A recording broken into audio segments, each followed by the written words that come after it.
yeah, the very first time I realized there was actually an issue is I was home on leave from Iraq, and I didn't really think that I had any problems. I just thought I was back home on leave, enjoying life, and First I or was second? standing at First or second tour?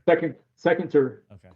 So I'm standing outside, and I hear in Arkansas. I'm standing outside, and I hear AK-47 fire, pop, pop, clear as you and I are talking right here. I heard AK-47 fire followed by an explosion, and I was like, oh, I got scared and I ran inside, and my mother-in-law, my father-in-law are sitting on the couch, and I said, "Did y'all hear that?" And they were like, "Did we hear what?" And I knew at that point in time that I wasn't thinking right, and I was like, "Oh, nothing." I was like, "Never mind." I went into the bathroom, and at that point, I think is when I really started to become recluse and kind of withdraw from my own personal family. Just scared of what could happen with that? Scared for yourself, Just scared for others? I yeah, just I knew that I had experienced a lot of things, and that I think coming in and saying, "Did y'all hear that?" and they said no. I think that was kind of like a sign for me. This is all on you. It's, Mm-hmm. only you can deal with this. Gotcha. So it was. I just felt alone. Uh, felt. I wouldn't say scared necessarily. I just felt alone in this world that I was now living in. Are you married with kids at this time? Yeah, so I'm married, and we have our twins, our boys who were two at the time, and we have our son who was a newborn, Okay. and I mean he was a newborn. So yeah, So, and Luke, take me through. So, you've had, I don't know if the right terminology, and I don't mean it in an offensive way, you've had like spouts of good and bad, right? Since the war. Like I think where that's you're putting it. mentally good, and then and then something happens, and then it seems like, at least since I know you, I've known of two that happened. I think before I moved to Arkansas, and then right after. From what I understand, you had kind of another one that came up. Yeah, I think that's putting it kindly. I've definitely had my struggles.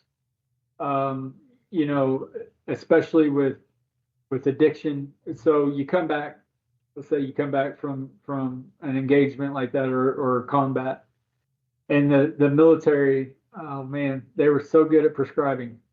And especially at this point in time, I'm an E6 promotable, and I'm coming in and I'm like, man, my back's killing me, my neck's killing me, I'm hurting, this and that, and they're like, oh yeah, don't worry about it, here's your 60 Percocet and 60 Valium. As soon as you run out, give me a call or come back. And back and neck's hurting you from carrying all the weight, or there's something has happened during battle, That's from an injury, right? an injury. From my yeah. Okay. And so they would push me all these pills, right? And I wasn't drinking, but buddy, I was on pills.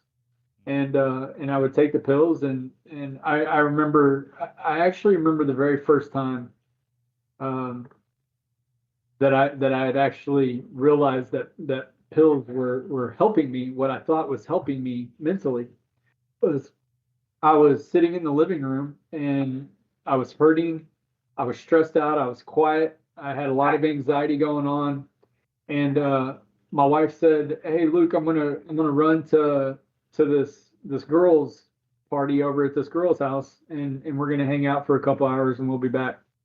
I was like, "Okay." She's like, "You got the kids?" And I was like, "Yeah, yeah, sure, I can handle the kids, And she leaves, and they're running. My twin boys are sitting there wrestling each other across the floor. My newborn sitting in his baby swing, and I'm losing it. And I'm like, man, I gotta do something. If I can just control the pain, I'll be okay. So I go into the medicine cabinet. Well, my wife never took her pills. You're losing Never. it from physical pain, or meant something mentally happening. All of it's combined. Okay. Everything's working together. Yeah. So I'm hurting, and mentally and physically. And I go into my wife's medicine cabinet, and there's something called hydrocodone, and so I decided to take a couple of those, and there was something for anxiety in there, and it was called Valium, and so I took a couple of those. The good 20 stuff. minutes later, yeah, 20 minutes later, man, I was rolling around on the floor with my kids. Life was so good. My wife comes home, I give her a kiss. We go upstairs, we have a great night. Everything's wonderful. I wake up the next day and I feel twice as bad as I did before I took the medicine. So, what did my mind go? Or what did my mind do? It was like, hey, I know what fixes this. So I went downstairs, and then that was where the whole cycle started. And That and last, what and years would that, and how long did it last? that would have been in 2006, and it lasted like hardcore. It lasted until 2014. No, 2015. Wow. And so yeah, but it was on and off. Like I didn't realize So it's the like a the 20-year issue. well, No, so 2062. I'm sorry, 10, 9 year, 10, 9, 10 9 year. years, yeah. Yeah. And so during those times though, like, within a couple of years, I knew it was a problem, right? Like Yeah. I knew it was a problem within a year, but it was really a problem within a couple of years. But it took a good 10 years for there to be actual movement and being able to get over that. And So I would have you're long being spouts. prescribed these pills through the military or Yeah. through they're just Well, at first military and then private doctor. okay. Um, yeah, there was long spouts of sobriety, right? Like I would go a year sober, Hmm. and then but there was almost this cycle. The summer months were always hard for me. Um, just I don't know why. Physiologically, I think my mind was, or physiologically, I think I was set to kind of go on this psychological path during hot months, right? Like maybe a trigger, we can call it, And then around the holidays, I would always have a hard time.